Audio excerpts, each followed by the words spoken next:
Hello dear students, आज की video में हम प्रेजेंट कंटिन्यूअस टेंस को डिस्कस करेंगे। प्रेजेंट कंटिन्यूअस टेंस को प्रेजेंट प्रोग्रेसिव टेंस भी कहते हैं। जहां तक इस टेंस के वाक्यों की पहचान की बात है तो वाक्यों के अंत में रहा है, रही है, रहे हैं आदि शब्द आते हैं या कार्य की निरंतरता का बोध होता है। जैसे मैंने बोर्ड पर कुछ सेंटेंसेस लिखे हैं। वह दरवाजा बंद कर रहा है, तुम अपना बक्सा खोल रहे हो, वे फिल्म देख रहे हैं, मैं डॉक्टर के पास जा रहा हूं, वे नदी में तैर रहे हैं, रोहन पेड़ काट रहा है। सभी वाक्यों के अंत में रहा है, रही है, रहे हैं आदि शब्द आए हैं। लेकिन जो अंतिम वाला वाक्य है उसे थोड़ा सा ध्यान से देखेंगे। यात्री सड़क के किनारे खड़े हैं।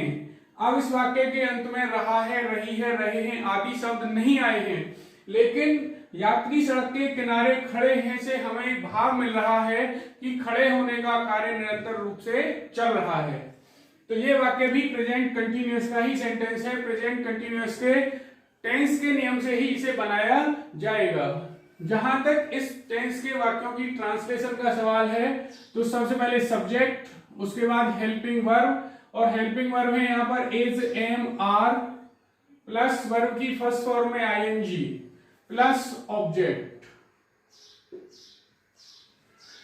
आई के साथ helping verb am, he, she, it और सिंगुलर सब्जेक्ट के साथ इज, यू, वी, दे और प्लूरल सब्जेक्ट के साथ हेल्पिंग वर्ब आर का प्रयोग करेंगे। इसके साथ साथ इस टेंस में आईएनजी लगाते समय जो हमारी मेन वर्ब है उसकी फॉर्म में कुछ चेंजेस हो जाते हैं, कुछ परिवर्तन हो जाते हैं। जैसे जो वर्ब ई पर समाप्त होती हैं, आईएनजी जोड़ते समय उनमें से ई को समाप्त कर दिया जाता है। जैसे कम से कमिंग, मेक से मेकिंग। इसी प्रकार जो वर्ब आई ई पर समाप्त होती हैं उनमें आई ई के स्थान पर वाई लगा दिया जाता है। जैसे डाई से डाइंग, टाई से टाइम।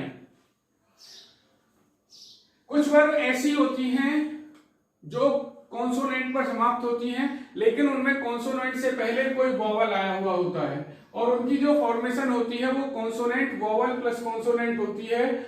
ऐसी वर्ब को में जो अंतिम लेटर होता है उसे डबल कर दिया जाता है। जैसे रन से रनिंग, सिट से सिटिंग, पुट से पुटिंग, कट से कटिंग, स्विम से स्विमिंग, बिगिन से बिगिनिंग। लेकिन इसके साथ साथ ऐसी वर्ब जो WRY पर समाप्त होती हैं उनके अंतिम लेटर को डबल नहीं किया जाता है और लिसन और ओपन के अंतिम लेटर को भी डबल नहीं किया जाता है। अब देखेंगे, हमारा पहला सेंटेंस है वह दरवाजा बंद कर रहा है, तो he is closing। अब क्लोज वर्ब ई पर समाप्त हो रही है। नियम के अनुसार जो वर्ब ई पर समाप्त होती हैं उनमें से ई को हटा दिया जाता है और आईएनजी लगा दिया जाता है। तो क्या करेंगे, he is closing the door।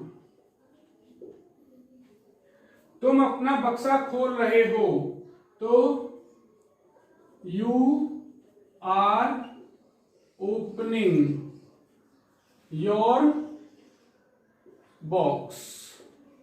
अब ओपन जो थी एन पर समाप्त हुई थी, कॉन्सोनेंट अपने आप में, उससे पहले ई आया था लेकिन उसका एन डबल नहीं किया गया क्योंकि नियम है लिसन और ओपन के डबल नहीं होते हैं।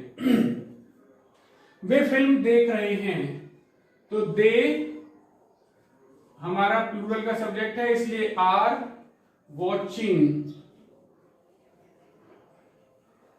दी मूवी।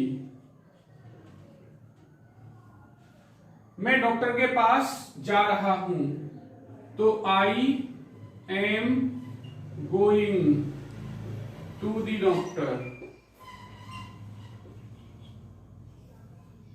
वे नदी में तैर रहे हैं, तो they are swimming in the river.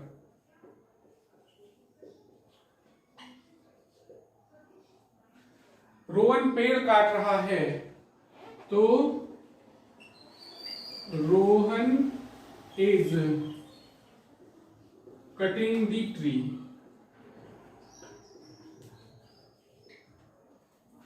यात्री सड़क के किनारे खड़े हुए हैं, तो the travellers are standing by the road side.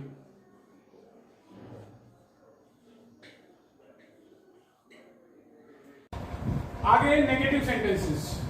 Negative sentences को बनाने के लिए सबसे पहले सब्जेक्ट, उसके बाद हेल्पिंग वर्ब, उसके बाद नोट, वर्ब की फर्स्ट फॉर्म में आईएनजी प्लस ऑब्जेक्ट। जैसे लड़के फुटबॉल नहीं खेल रहे हैं, तो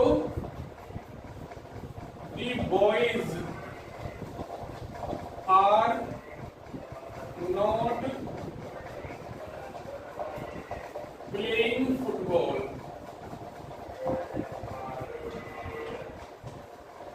वह अब कहानी नहीं सुना रहा है, तो he is not telling the story now।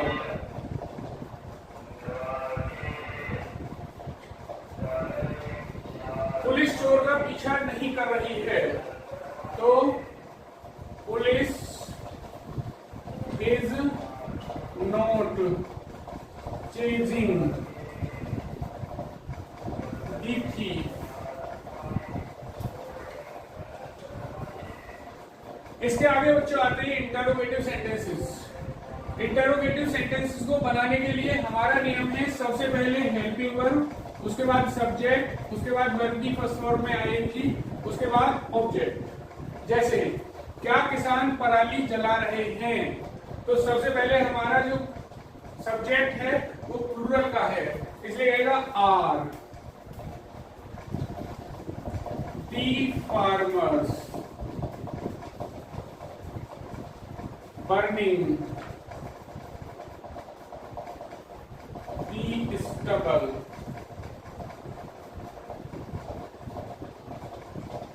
और वाक्य के अंत में मार्क ऑफ इंटरोगेशन। दूसरा वाक्य है हमारा, क्या वह खाना खा रही है, तो सबसे पहले हेल्पिंग वर्ब इज, उसके बाद सब्जेक्ट सी, उसके बाद वर्ब की फर्स्ट फॉर्म में आईएनजी ईटिंग दी फूड।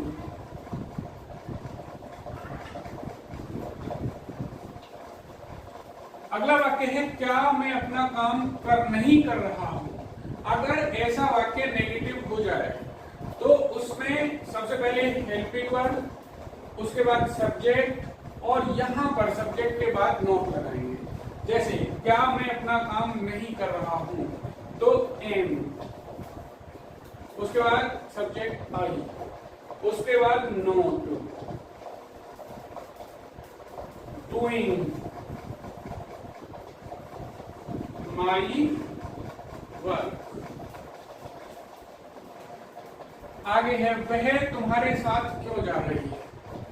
हमारे जो पहले तीन वाक्य हैं बच्चों, वो इंटरोगेटिव टाइप 1 है, और नीचे वाले जो दो वाक्य हैं वो इंटरोगेटिव टाइप 2 हैं।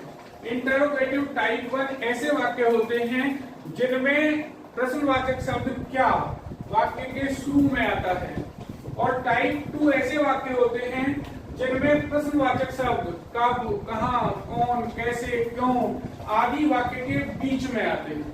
तो जो फर्स्ट टाइप के हमारे सेंटेंसेज होते हैं उनका नियम होता है कि हम सब्जेक्ट से पहले हेल्पिंग वर्ब को ले जाकर रख देते हैं, लेकिन जो सेकंड टाइप के हमारे वाक्य होते हैं उनमें भी हमें कुछ नहीं करना होता है। हमारा नियम वही होता है, केवल और केवल जो हमारा प्रश्नवाचक शब्द होता है उसको हम इस हेल्पिंग वर्ब से पहले ले जाकर रख देते हैं, केवल इतना सा फर्क है। जैसे वह तुम्हारे साथ क्यों जा रही है, तो सबसे पहले जो ट्रांसलेशन होगी वो इस क्यों की होगी, तो क्या होगा वाई, उसके बाद हेल्पिंग वर्ब इज, उसके बाद सब्जेक्ट सी, उसके बाद वर्ब की फर्स्ट फॉर्म में आईएनजी गोइंग, with you।